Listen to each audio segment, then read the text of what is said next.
ஆண்டவராகிய இயேசு கிறிஸ்துவின் நாமத்தினால இந்த வியாழக்கிழமை காலையில் உங்களை சந்திப்பதில் ரொம்ப சந்தோஷமாக இருங்க.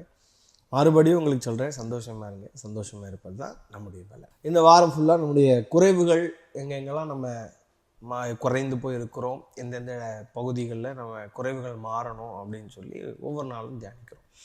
முதல்ல பார்த்தோம் நம்முடைய தாளந்துகளில் இருக்கிற குறைவுகள், ஆண்டவர் நமக்கு இந்த கிஃப்ட்ஸ். ரெண்டாவது நாள் பார்த்தோம் ஆவிக்குரிய கனிகளிலே உள்ள குறைவு. நான் முதல் நாள் ரெண்டாவது நாள் டாபிக் உங்களுக்கு மிஸ்மேட்ச் ஆயிடுச்சு. முதல் நாளும் நான் என்ன பண்ணிட்டேன் அப்படின்னா ஆவிக்குரிய கனிகள் அப்படின்னு சொல்லியே போட்டுட்டேன். பட் அதோடைய தலைப்பு என்ன அப்படின்னா ஆவிக்குரிய தாளந்துகள். ரெண்டாவது நாள் ஆவிக்குரிய கனிகள். இன்றைக்கி நம்ம என்ன பார்க்க போகிறோம் அப்படின்னா 1 தெசலோனிக்கேயர் 3வது அதிகாரத்தில் 10வது வசனத்தில் அப்போஸ்தலனாகிய பவுல் இப்படியாய் சொல்லுகிறாரு, உங்கள் முகத்தை கண்டு உங்கள் விசுவாசத்தின் குறைவுகளை நிறைவாக்கும் பொருட்டு இரவும் பகலும் மிகவும் வேண்டிக் கொள்கிறோமே அப்படின்னு சொல்லி அழகாக சொல்கிறார். என்ன அப்படின்னா நம்முடைய வாழ்க்கையில் விசுவாசத்தின் ஓட்டத்தை தான் நம்ம ஓடிக்கிட்டு இருக்கோம். இந்த லைஃப் என்ன அப்படின்னா பிலீஃப், அவ்வளோதான். இந்த வாழ்க்கையே பிலீஃபை சார்ந்தது தான். அதுக்கு தான் நமக்கு பேர் விசுவாசிகள். விசுவாசிக்கிறவனுக்கு பேர் விசுவாசி. அதாவது கண்டு விசுவாசிக்கிறவனை காட்டிலும் காணாமல் விசுவாசிக்கிறவன் தான் ரொம்ப பாக்கியவான். ஏன்னா நமக்கு பரலோகத்தில் பலன் அதிகமாக இருக்கும்.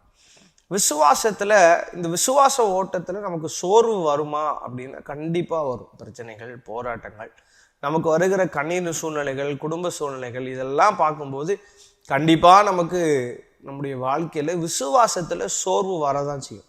ஆபிரகாமுக்கே வந்தது. ஆபிரகாமுக்கு பேர் என்ன? விசுவாசிகளின் தகப்பன்.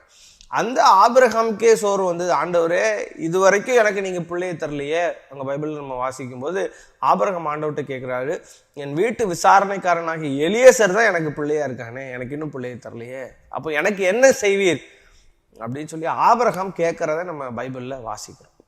ஆதியாகமத்துடைய 15வது அதிகாரத்தில் 3வது வசனத்தில் அது அப்படியாய் சொல்லப்பட்டிருக்கிறது. 2வது வசனத்துலேருந்து நீங்கள் வாசிக்கும் போது கர்த்தராகிய ஆண்டவர் அடியேனுக்கு என்ன தருவீர். ஏன்னா அவனுக்கு விசுவாசத்தில் சோர்வு. நம்ம எல்லாருடைய லைஃப்லையுமே விசுவாசத்தில் சோர்வு வர்றது உண்மைதாங்க.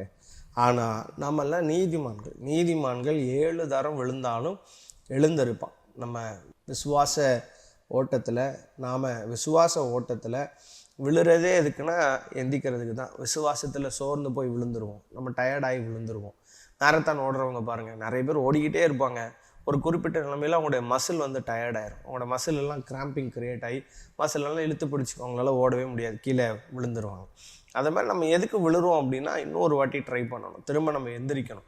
அப்போ எழுந்திருந்து விசுவாசத்தில் நம்ம என்ன செய்யணும்னா பலவான்களாய் மாறும்.